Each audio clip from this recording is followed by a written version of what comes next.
Well, buckle up because you're about to get a whirlwind of information. We had the pleasure of interviewing Dr. David Jockers on our podcast, and the guy's just a beautiful man inside and out. And yeah, he is a wealth of information. He had a lot of great nuggets for parents, for individuals that are really wanting to optimize their health, especially brain health. And so he really summarizes the whole journey that one can go on in order to optimize all these different aspects of ourselves. So take notes. I really recommend you having some paper and a pen so you get all the information that you need. Yeah, and we dove deep into just children's health and brain health, and it's sort of how the two link together by implementing these strategies at a young age and mindset and whatnot. But I mean, yeah, to your point of getting a pen and paper ready, I mean, the things he was listing off were pretty much straight out of our medicine cabinet, so to speak, that we do on a daily basis for our kids as well. But it was great to hear another doctor share the wisdom of how he nurtures his family at home as well. So lots of amazing information there. Mm-hmm. Enjoy. That's it.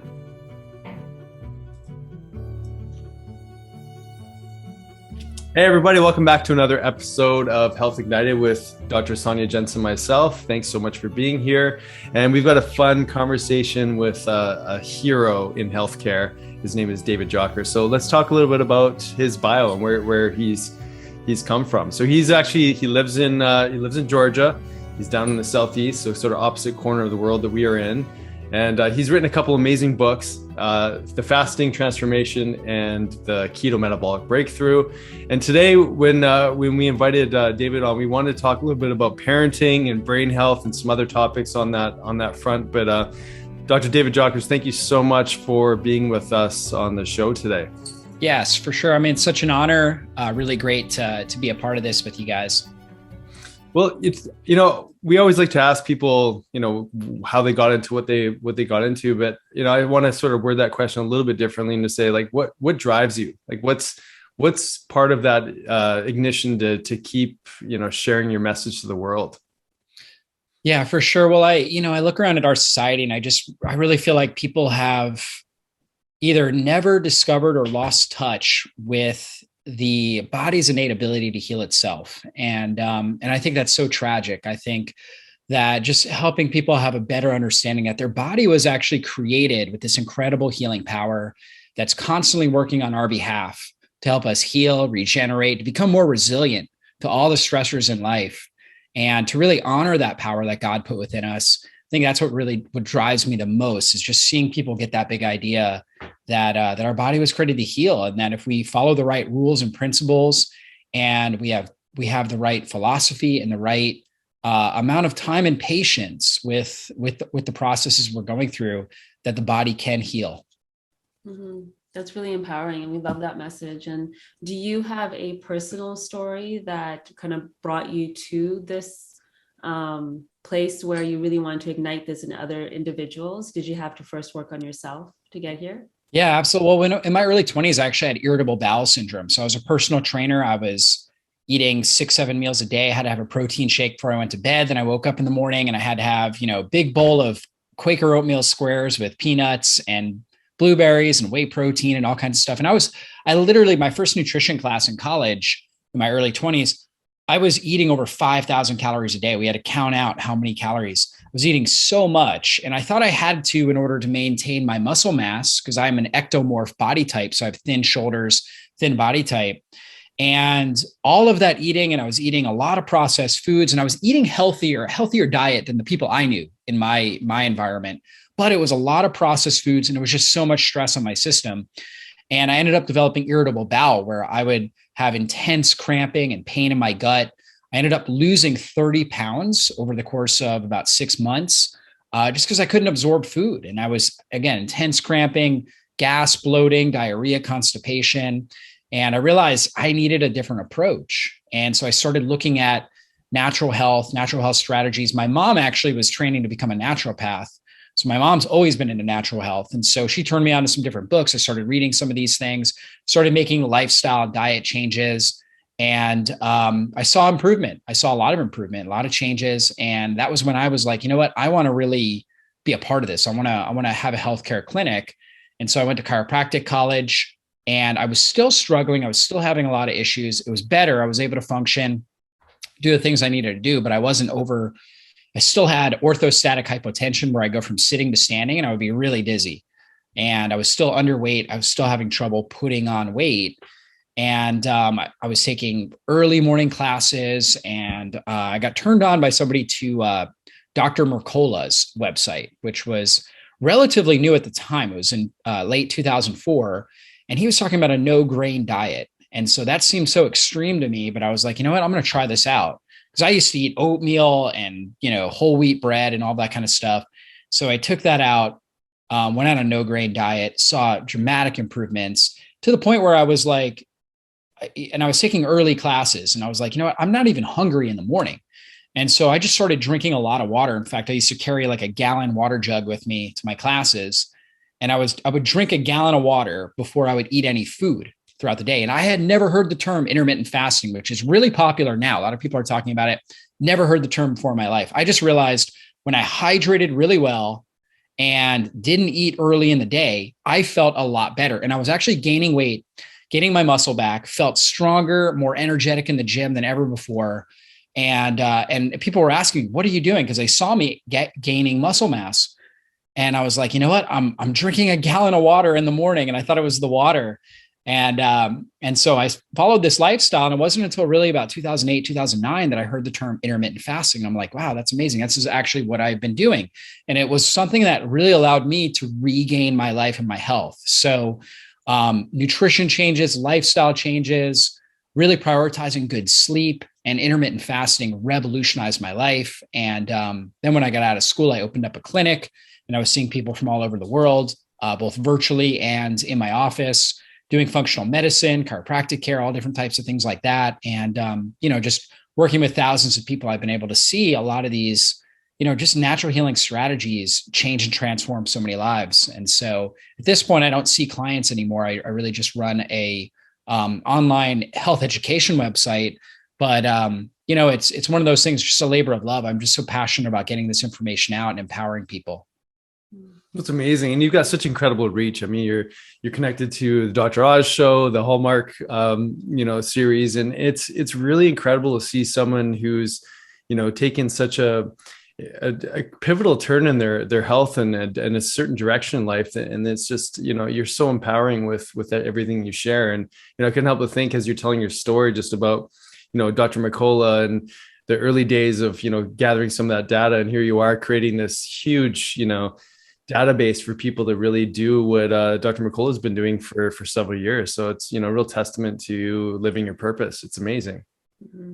Yeah. I mean, it's just been a blessing. Somebody, when I was in school, they said, you're going to be the next Dr. Mercola. And I was like, what are you talking about? Like, because learning technology is not my strength. That's not where I'm strong. And I'm like, there's no way I could have a website like that or put out content like that.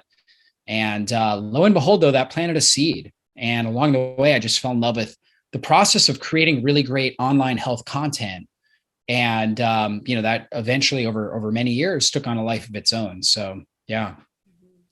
Yeah. And I think your story, I think many people can really resonate with that. I know I was at that mindset in my 20s. I needed to eat all the time. And especially because for that muscle gain, even for women, we think that we have to eat all that protein and work out a certain way and do all these things. And it really was, for me, it wasn't until after our second son that I really started to shift. Because, when you're a mom and you're pregnant and nursing, food has a very different relationship. Yeah. But when we started fasting, now I work out fasted in the morning. And like you were talking about, I've put on more muscle by doing that instead of having that early morning protein shake and then another protein shake after a workout and doing all these things that we're taught. So I think this myth that many of us live with in our younger years, I think it's so good that you're busting that myth for young people too, so that they don't have to go through the stories that we had to. Yeah. Definitely. And just, hearing about all the digestive stuff. I mean, how many people, even listening to this podcast right now, they go, oh, that kind of sounds like me, like the irritable bowel symptoms. I mean, it's just so darn common. And we keep doing the same thing over and over, obviously expecting something to change, but it doesn't until we actually do something that changes in our lifestyle. So you're a parent, you're a father of 4 kids, absolutely incredible. I mean, I love the pictures of you with your family, and I also love how you bring in such a depth of faith and appreciation for a higher power. How important is it for you, as a parent, as someone who's educating the masses, to really instill that sense of being connected to something greater? Because there's this different level of connection, I think, that comes with that when you're sharing what you do, and I really appreciate it, just being a doctor and seeing what you're tapped into. But how important is it for you to really share that with not only the people you educate but also your kids?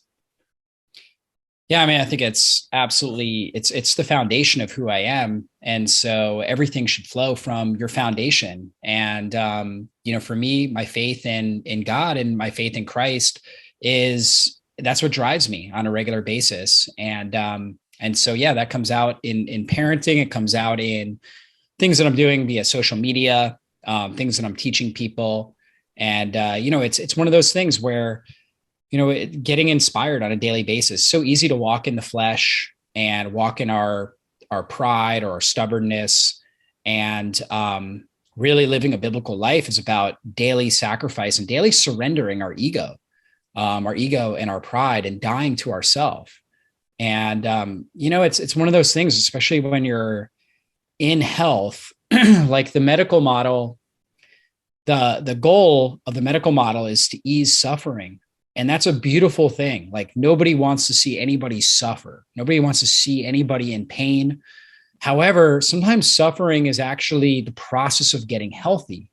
You think about like a fever, that's the body creating its own antibiotics, for example. It's creating its own immune attack. So if we're suppressing fevers all the time, we're not allowing the body to do what it naturally is supposed to do in order to slow down viral replication, in order to stop bacteria from fermenting and colonizing and reproducing. So these microorganisms can only survive at a certain very fragile temperature range. And the body knows that. And when it starts heating up, it's slowing down their ability to replicate, their ability to survive, and it's ramping up our own immune activity. But it's uncomfortable. Like, watching a child have a fever is not fun. They are not enjoying it. I mean, obviously, when we have a fever, we're not enjoying it either. But knowing that it's actually what the body was designed to do, and the body's doing everything it can to build resilience, to build up its immune muscles, to build its own internal resilience to the stressors of life.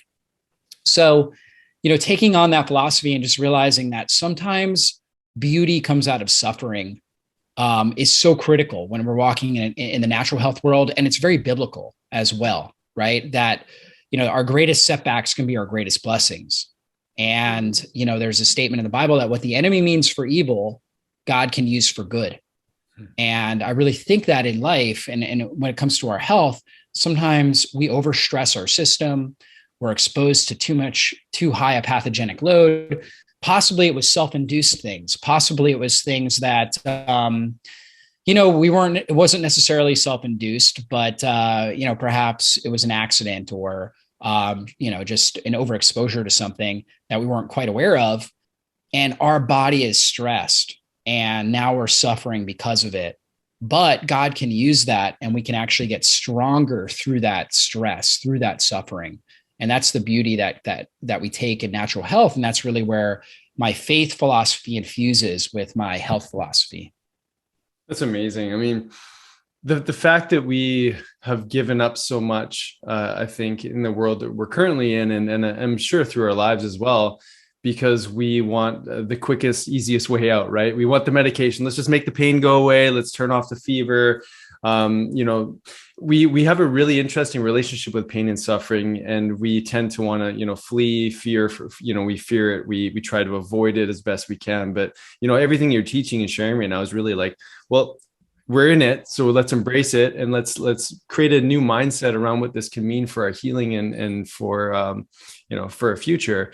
And so let's take that mindset into our kids. Like, what do you think is, some key things that we can be doing for our children to help maybe understand this mindset?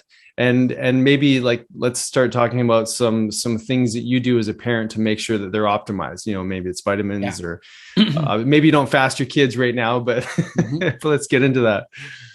Yeah, for sure. Well, a big thing in our household that we talk about, and I started coaching my sons, their soccer team, And my sons are great soccer players, are great athletes. And a big thing that I constantly tell them, they're very competitive. And I'm constantly telling them, all I want is great effort and great attitude, right? You give it, when you're out there, you give it everything you have and you keep a good attitude. Somebody else scores a goal, you don't, like you fall, get up, tell the other player, great job, right? Like I'm constantly reinforcing effort and attitude. That's all I want to see. You don't have to score, you don't have to win. I just want to see great effort and great attitude. And I think that's success principles in life, right? If you are getting up every day and giving your best and you keep a good, positive attitude, good things are going to happen, right? Bad things will happen at times, but enough good things. You're going to have more good things happen than bad things. And you're going to come out learning and growing and adapting because you're keeping the right attitude. You're not looking at yourself like a victim. And so you're empowering yourself because you are taking control of what you can control. And really all you can control in life is how you show up, your effort and your mindset, your attitude. So this is something we talk about all the time with my kids. My son this morning, our nanny made a great breakfast. For some reason, he decided he doesn't like scrambled eggs. Just recently he decided he doesn't like that, right? Like kids do, they just make decisions. So he was throwing a temper tantrum about it because he wanted sunny side up eggs and she made scrambled eggs. And so I just sat him down. I said, listen, that's not acceptable. You cannot do that. You're going to go in there. Remember, what's the most important thing? Your attitude. And so I said, you're going to apologize. You're going to thank her for making the food and you're going to sit down and you're going to eat it. And so it's just kind of imprinting this mindset. I said, you know what? Jockers boys do not have bad attitudes. We stay positive. We are thankful. Right. And so I'm constantly imprinting, and they at this age crave my attention and crave my affirmation. And they're looking at me for their identity. Who am I in life? Right? They're looking at me for that. I know that. And so I'm trying to imprint on them. This is who you are. This is your identity. This is how you're going to walk through life. Even if you don't like something, you're going to be thankful for it. Right? And so that's one of the perspectives that, we really, really focus in on. And then when our kids are suffering, we're trying to reinforce the message that, hey, I know this hurts right now, but your body is working. It's working hard to heal you. God is healing your body. Your body's at work, right? And we're constantly trying to send that message. And it's interesting we're doing this interview now because November, my kids had not been sick for a long time. And all of a sudden, my wife, everybody got a cold, and my wife had a pretty bad respiratory virus. And then my kids have all gotten sick and they've had red eyes and this and that. So we're kind of walking through this. Everybody's getting better now, fortunately. But we've been walking through this over the last 2 weeks. It's been challenging watching all the kids. Fortunately, I haven't gotten anything. I've kind of been the caretaker. But everybody's been going through this and just kind of walking them all through it and constantly reinforcing. And my wife doesn't have a background in natural health. So she has a medical model background where her parents, her mom, when she was growing up, it was always antibiotics. It was always, some sort of medical treatment, right? The medical treatment, they had more faith in that than they had in the body, right? A lot more faith in whatever the doctor said to take than the body's own ability to be resilient and grow. And so this is a challenge for her, but she's, been really trying to balance this idea of, okay, how much suffering is too much suffering. And at the same time, honoring the body, right? Allowing the body to do what it needs to do. And so it's been an interesting walk, but we're constantly trying to reinforce that message for the kids. And then, as far as natural things that we're doing, my kids, we give them vitamin D on a regular basis. We have a vitamin C powder that we have all different types of little powders and things like that. But vitamin C powder, we have a Reds powder that's berries and, different superfruits and things like that we'll put in their water. Sometimes we'll flavor it with stevia to help, reinforce them drinking it. We have them cod liver oil. They take cod liver oil every single day, which has vitamin D. It has vitamin A in it. It has omega-3 fats, long chain omega-3 fatty acids that are good for the brain and the body. Let's see, especially with everything that's been going on, we have a lozenge that has zinc and elderberry. So we've been doing a lot of that. We have colloidal silver, like they've had red eyes and kind of crustiness around their eyes. So we've been spraying that into their eyes. My little 6-month-old had an ear infection. So we're using that, spraying that and taking a Q-tip with silver, putting that in her ears. We've been using a nebulizer. My wife's been using it. So I put silver in there. I've put a product that's a biomolecular oxygen and also some antimicrobial, antiviral herbs in it. And so kind of making a little concoction, and she's been using that, and then she'll put it on the kids for like a few minutes, right, to help them. Cause they, having something like this, that's got a spray coming out, they don't necessarily enjoy it. They're not liking sitting there, but we can get them doing it for a few minutes at a time. And so that really helps, just gets all those gases diffusing. We also use a lot of essential oils. So there's little essential oil, like roll-ons that we'll use. So like we've got some that are kind of labeled specifically for different things. Like our 6-month-old is teething. So we have, one that's designed for that, has CBD in it, has some other different herbs, frankincense, things like that are good for reducing inflammation. Because when they teeth, they have more inflammation in and around their mouth, right? And of course, she's putting her hand in her mouth, she's salivating. It actually activates a fever. Because again, the body's trying to protect, because it's almost like surgery. Like the body is giving itself surgery as that tooth comes up and shoots through the gums. And so the body's aware that this is a time where it's more susceptible to pathogens, because you're getting a break in the tissue. And so now the immune system's got to activate.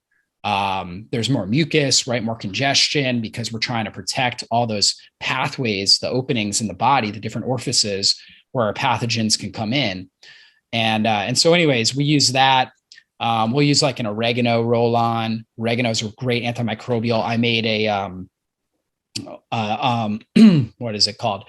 It's a salve with garlic. So I took garlic, coconut oil, and olive oil, and put that in our little Ninja and blended that up, right? And now that's a paste that I've been putting on the bottoms of their feet.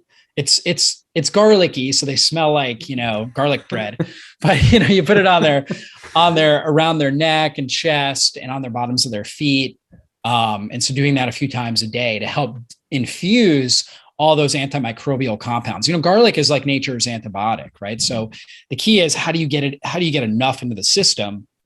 So kids don't typically like to eat raw garlic, which is one way you could do it.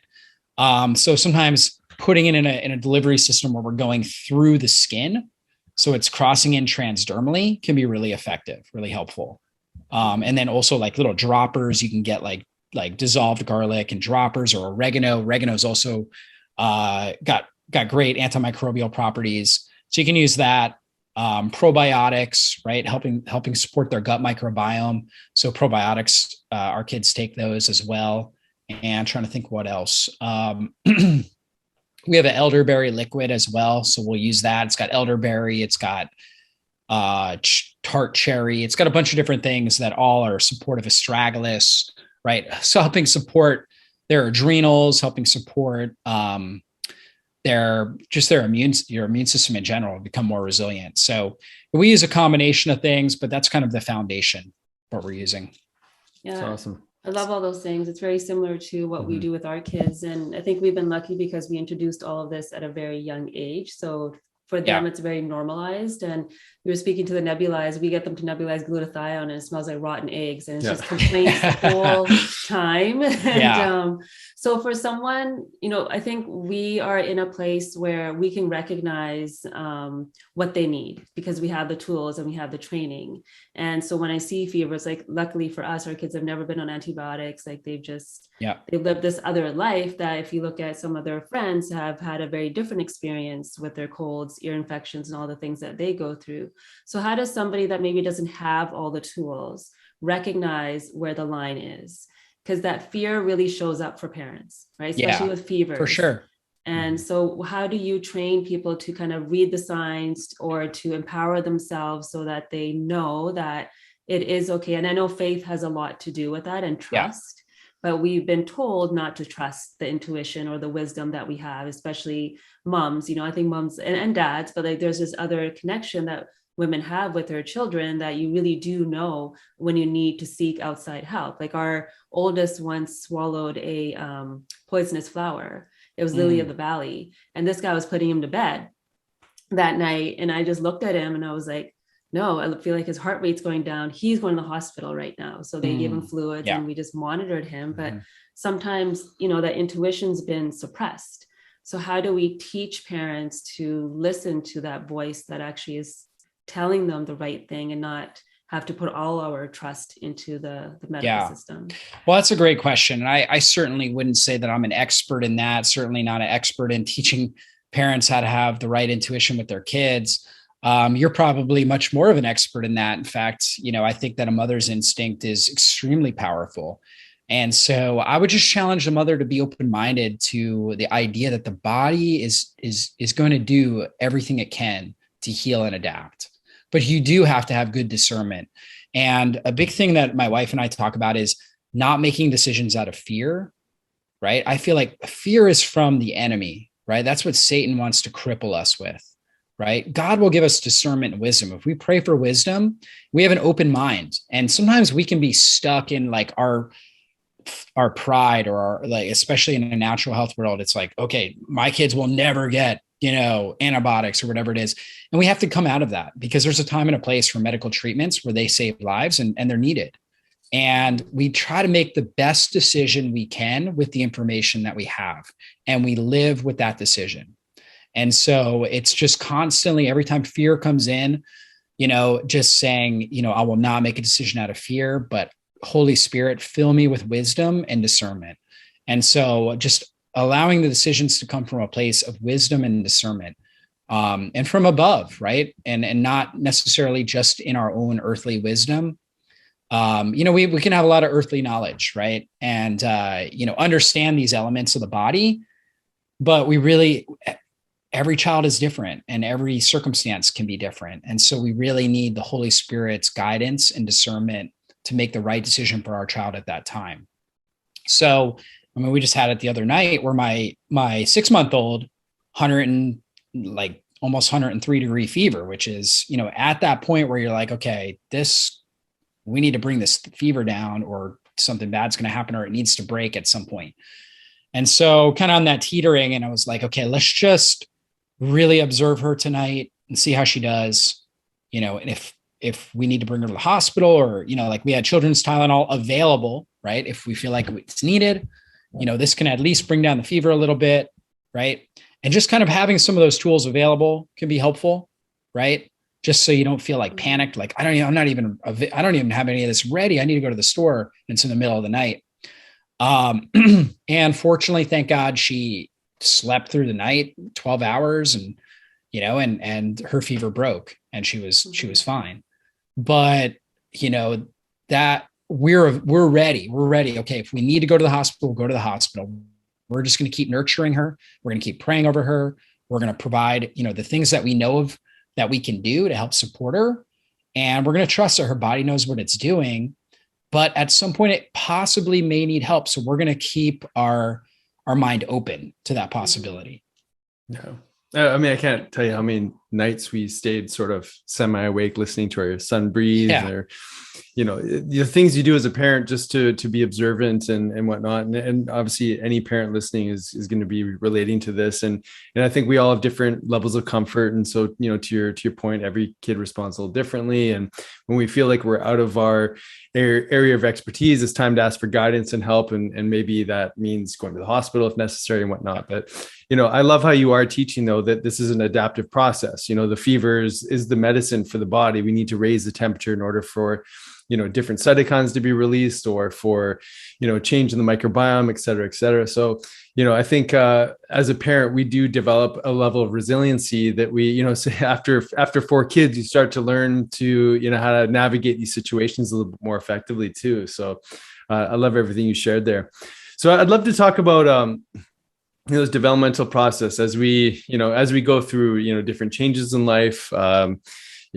Is there, what are some signs that maybe we need to be, looking for with regards to brain health and optimizing sort of our game? Like, what are some things that you like to do maybe, or what are some things that you coach people on, as we get, through these, the 40s, 50s and into more of the common age related decline to brain health? I'd love to sort of jump in that conversation.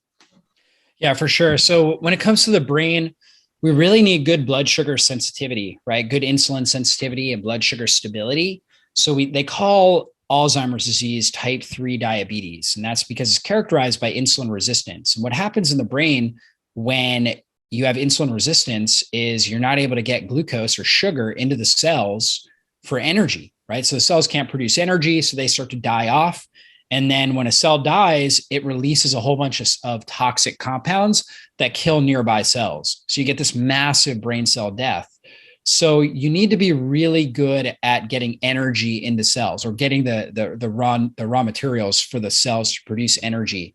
And that's where, low carb style nutrition plans can be really helpful.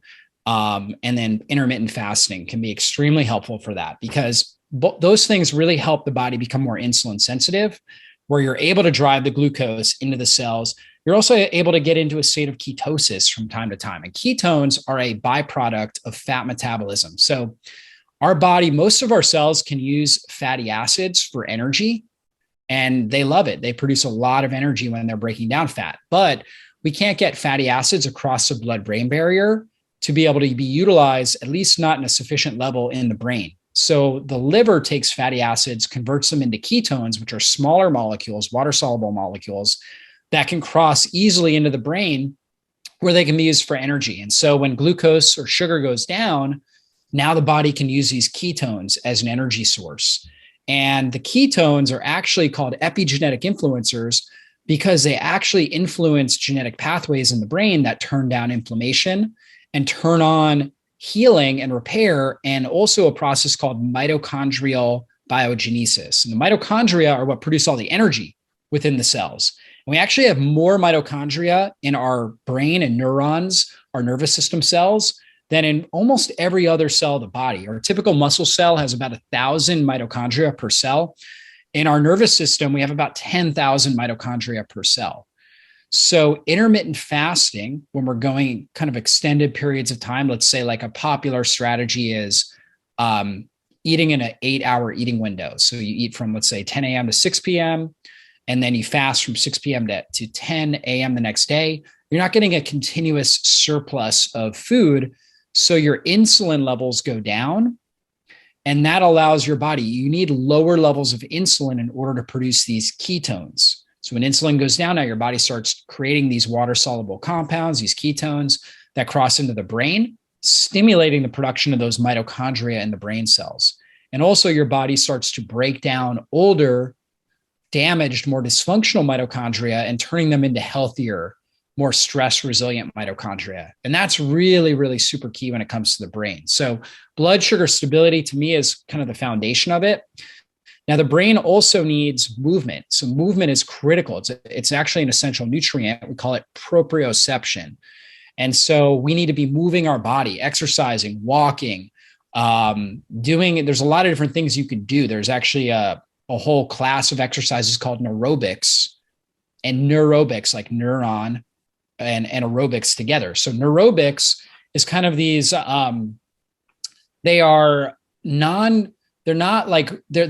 kind of, what's the word I'm looking for? Novel exercises. So they're new types of movements. Kind of, for example, I'm right hand dominant. So a neurobic exercise would actually be like brushing my hair with my left hand or brushing my teeth with my left hand, because I'm not usually doing that.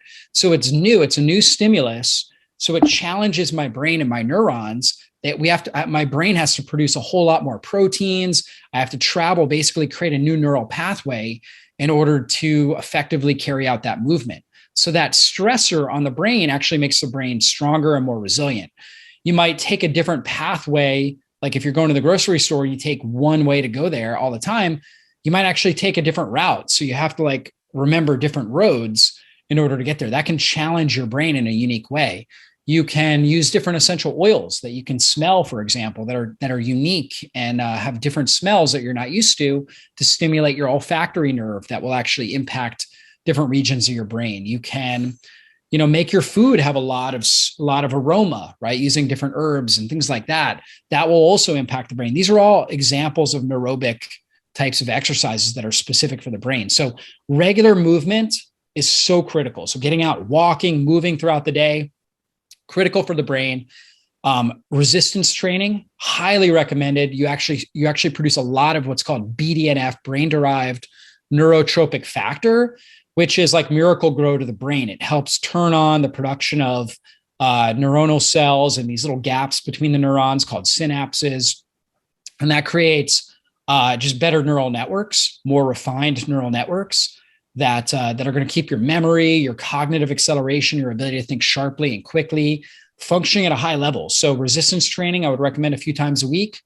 And then also adding in some of these kind of novel movements from time to time. You can do balance exercises. We know that balance problems or falls put more people in the hospital than anything else, actually, right? Falls, people falling. And so working on your balance on a regular basis is critical, not only for preventing against that, because your body will adapt and recover quickly if you're in an awkward situation. Let's say you guys are in Vancouver, so you walk out of your house and you hit some ice on your steps, right? So if you don't have good balance and proprioception, you can easily fall, right? Whereas somebody who has better balance and proprioception may catch themselves. And we've all been there before, where it's like we hit some unstable, we tried to step and there wasn't a step there, or we had gotten some sort of a uncomfortable environment or unbalanced environment. And then all of a sudden we caught ourselves at the last minute. We were like, whoa, that could have been bad. And somebody that has more proprioception, better proprioceptive ability, is able to catch themselves in those situations and avoid the fall, right? And that's so critical. And that's actually a function of a healthy brain. Somebody that tends to be a little bit more clumsy, kind of running into things, tripping, kind of turning their ankle more, seems to be like just stepping wrong in different things. That actually, if you're noticing that on a regular basis, it's actually a sign that your brain is not functioning very well. You've got more inflammation. You've got areas in your balance centers of your brain that are not maturing and developing properly, right? So working on that, doing balance exercises is a great way to work on that. So that's really critical. Getting the right movement in. Chiropractic care can really help with this, getting motion into the spine, which puts out a lot of proprioceptive feedback into the brain, right? So it really enhances the brain. It's kind of like, again, providing critical nutrients up into the brain.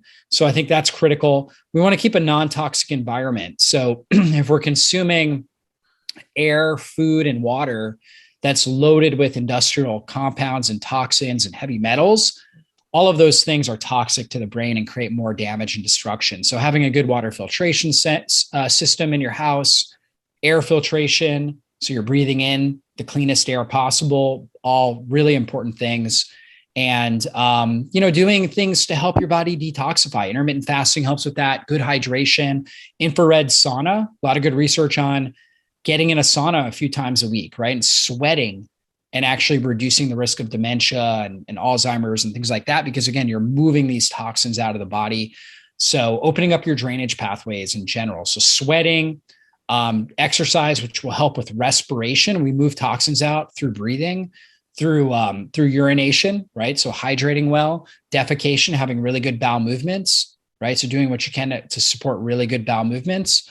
And sweating, right, are the ways that we're moving these toxins out. So all of those things are helpful. And you can obviously, I'm sure you guys do things with a detox program that are life-changing, right? So a lot of functional practitioners, we're working with people on a regular basis to help get these toxins out. A lot of times these kind of mysterious or unexplained illnesses have to do with toxicity. Maybe somebody's being exposed to regular toxins in their home from mold. That's causing major inflammation in the brain. We need to get out of that environment, change the environment, and help get rid of the mold and the mycotoxins and the things like that are in the system. So working, there's things you can do on your own to start, but if you're hitting a plateau, you just don't feel like you're seeing results. Certainly working with a practitioner to help remove these toxins, super critical. So I'd recommend that. Getting out in the sunshine is so powerful. Vitamin D, Most people have heard of vitamin D, one of the most powerful nutrients for brain health. And then on top of that, we know the sun stimulates vitamin D, and that is responsible for a lot of its benefits of sun exposure. But there are benefits we get from sun exposure that we do not get from just taking a vitamin D supplement. So getting out in the sun helps regulate your circadian rhythm, which is really important for good, deep sleep. Also, the different wavelengths of light that we're exposed to, red light, infrared light, as well as the UVA, UVB light that stimulate vitamin D. The red light, as well as the UV light, stimulate healthier mitochondria. So we were talking about that earlier with fasting, but actually getting sun exposure, particularly into our eyes and on our skin, helps create healthier mitochondrial function in our brain, as well as throughout our body. So super critical. And then that will also help with sleep. And sleep is critical.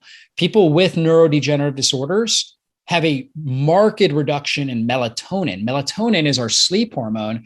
It's also the most powerful antioxidant endogenously produced in the brain, right? So meaning that our body produces itself in the neural tissue. It really powerfully reduces oxidative stress and free radicals, amazing for the immune system. And so we are going to produce melatonin as long as we follow good sleep hygiene practices.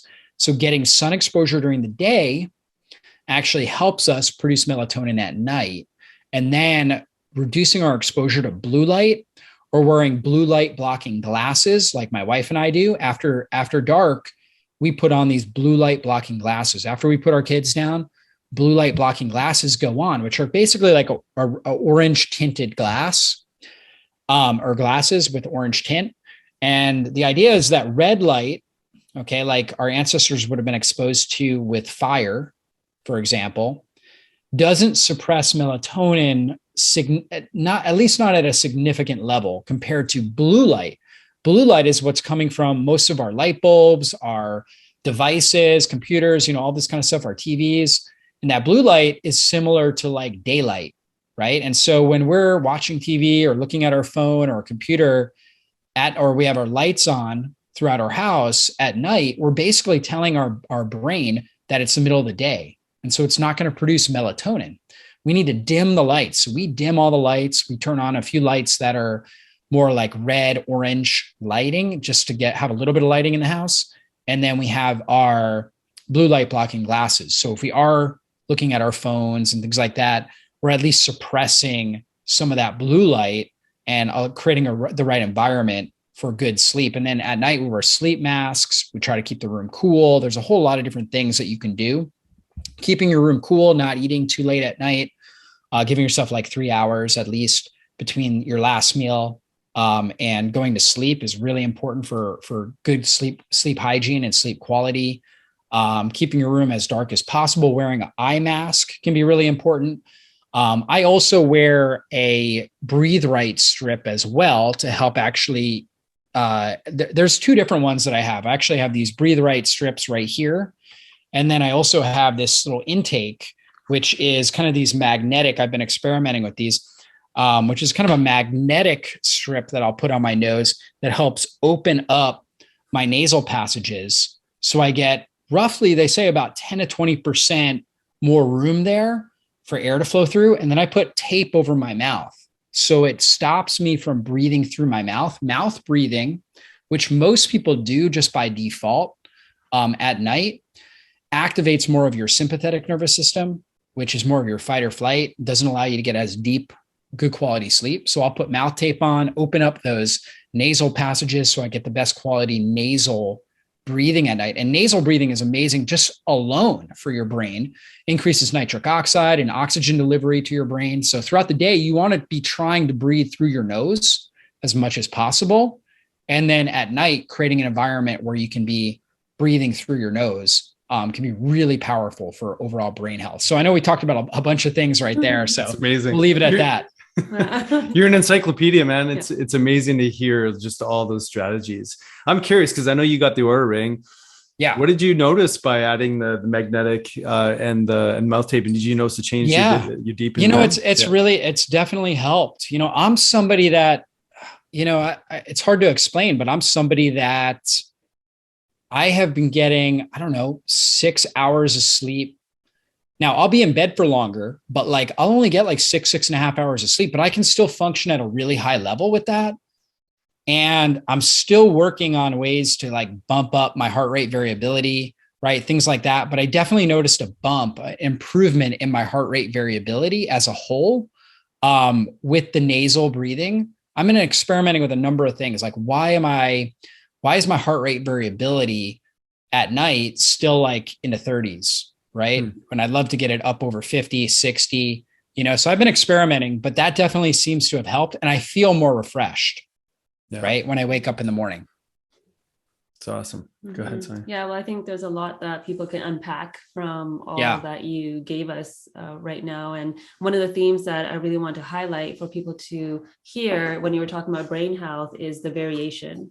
So we often talk about variation when it comes to food, making sure we're getting like different types of vegetables, different types of spices, and all the various things to feed the microbiome. And what I heard you say also is that variation within our routines in our life, so that the brain is also having to shift and adapt and create that potential, again, that's already there, that we often sometimes focus other areas, but not so much when it comes to the brain. So I hope the listeners really kind of tapped into that or re-listen to everything that you were pointing out with some of the daily habits, because it really is those simple things that we do every day that make a huge difference. And not everybody's going to have access to all the things that we all do. Like we have an infrared sauna at home. We have a red light at home right now. Like we have a beamer mat. We have all these gadgets.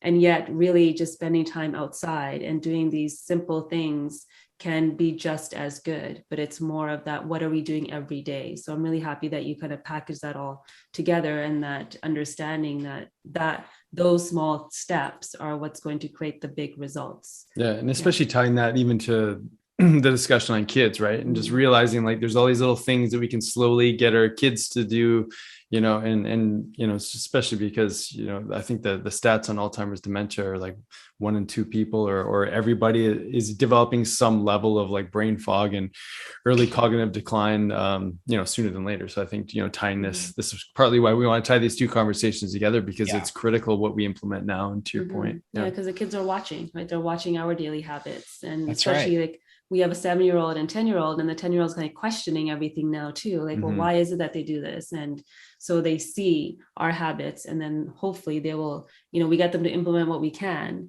And then they also will start to do that as they grow older. So my last question for you before we close is that, Nick asked you in the beginning, what drives you? And for me, I always like to know what impact people want to leave in this world if tomorrow you knew was your last day on earth. Yeah. I mean, talking about just going back to what I was talking about when we started, I really would just love to help inspire as many people as possible to have more faith in the power that made their body than in, anything that man has made.